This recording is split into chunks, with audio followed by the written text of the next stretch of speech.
Okay, thank you very much. I think, let me start with the last question. I think the organizers of this meeting are in a better position to talk to you about the essence of the meeting, so I would leave that long question to Bishop Kuka. Daily Sun, you inquired whether the election is going to be postponed because it was postponed before. Yes, in September 2016, for reasons known to Nigerians, the election was postponed by 2 weeks. But it had nothing to do with the preparations of the commission. You know where the advice came for the postponement of that election. Is it going to happen? Not as far as INEC's preparations are concerned. We are ready, we are good to go, and we'll continue with our preparations for the election. INEC is not even contemplating the postponement of the Edo election. So the election is going to go on the 19th of September. Personally, I will be in Edo tomorrow. I will remain in Edo until Wednesday. I'm only leaving Edo on Wednesday to watch what happens on election day from the situation room here in Abuja. And there are a number of activities. One will supervise the preparations of the commission, will hold stakeholders meeting on Monday, and then on Tuesday is the signing of the peace accord under the auspices of the National Peace Committee. So as far as INEC is concerned, we are ready. We are not even contemplating the postponement of the Edo elections. Then he asks a second question on the current REC that is said to be a card-carrying member of a political party, and how can INEC reverse the trend? Well, as you know, INEC is not the appointing authority for RECs. There is an appointing authority for resident electoral commissioners, and there is a process which involves clearance by the Senate before the name is eventually sent for appointment. INEC has no role in the appointment of resident electoral commissioners.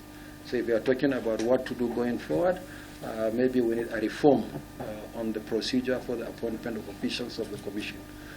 But at present, INEC has no role in the appointment of resident electoral commissioners. Then Arise TV, you asked about the Z part, the allegation that we stepped it down simply because of pressure from somewhere. What is the Z part? And who introduced that tablet in 2019? It's the current commission. It's not somebody's innovation from outside imposed on INEC. We introduced it so that we'll have a secondary means of voter authentication. From the biometrics, we go to the facial and ultimately both facial and iris. So we had two objectives in introducing the ZPAD.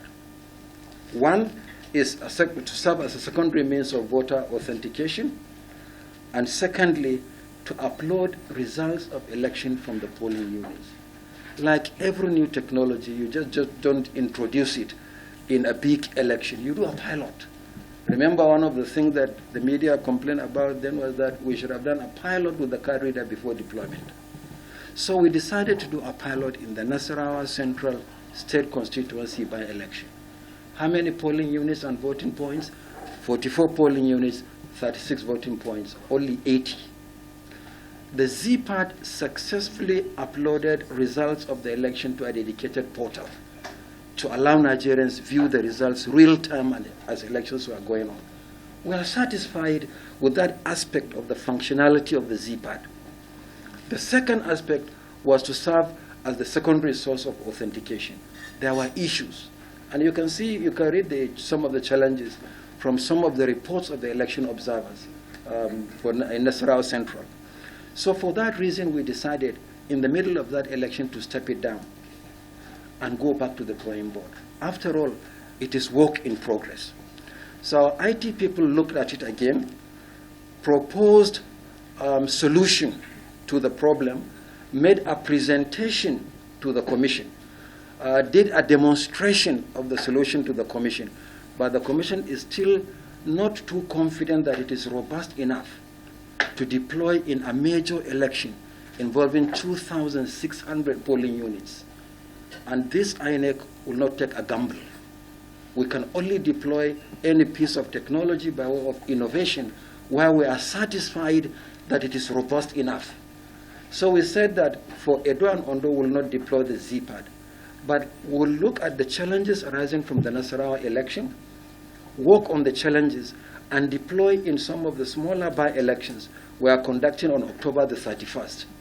When we are satisfied, then we'll engage with stakeholders before we deploy in a major election. So nobody has jettisoned the use of the Z-pad.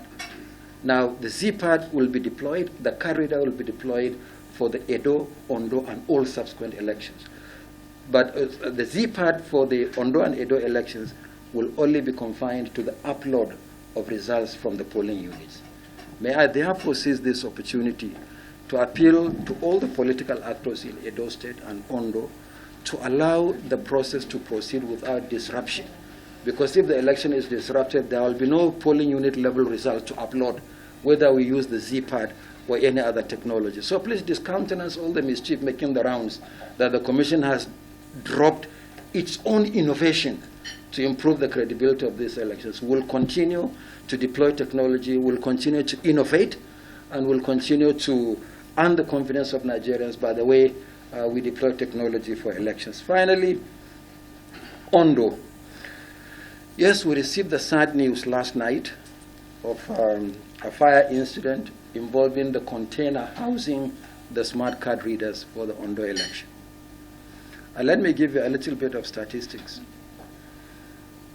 We require 4,100 smart card readers for the Edo election, including spare smart card readers in case of malfunction on election day. We have those numbers in in Ondo.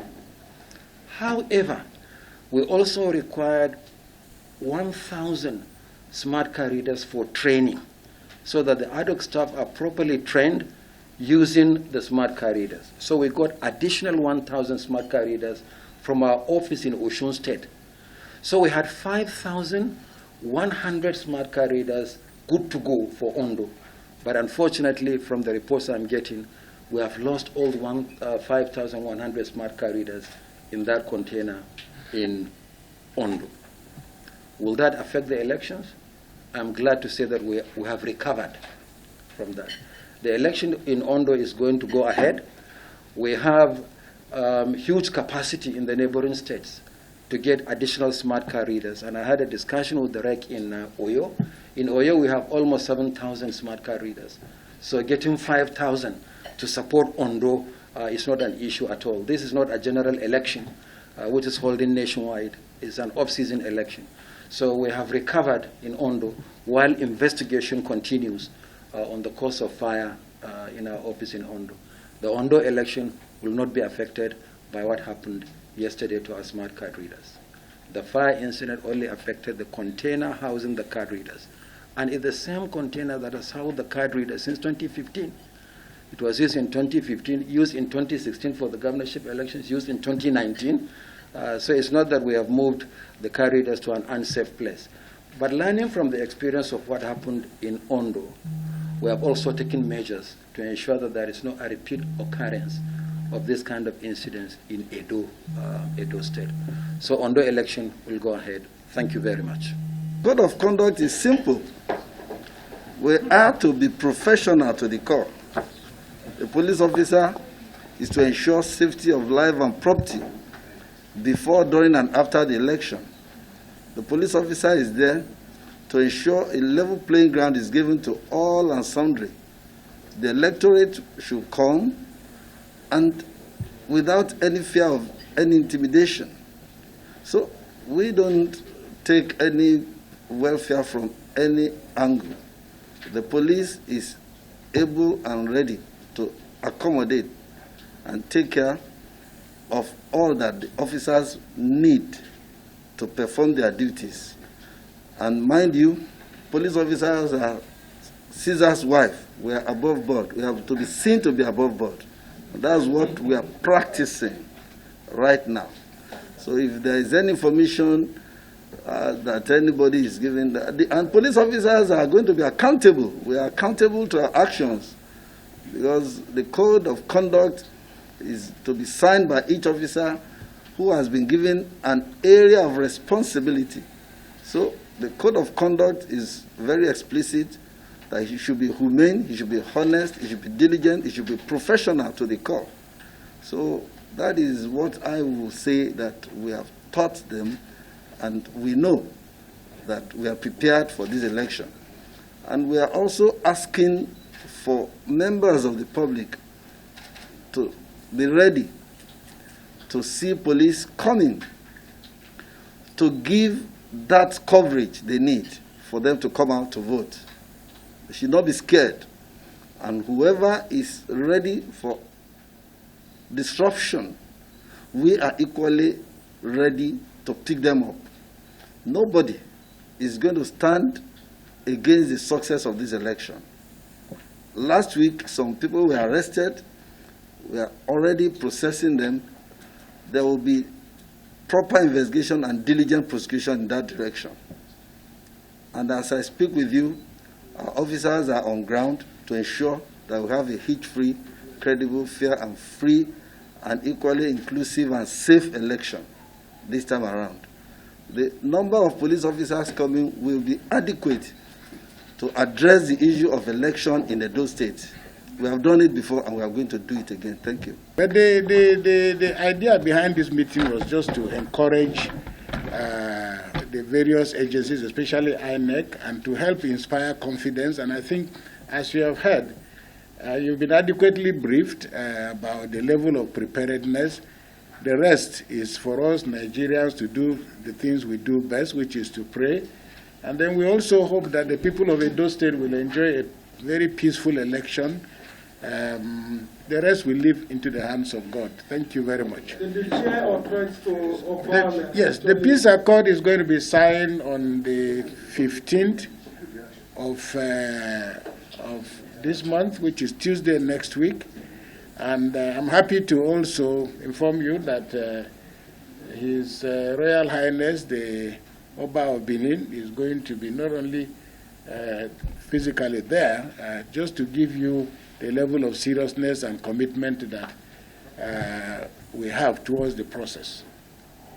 Thank you very much. Have a great day, everybody. Thank you.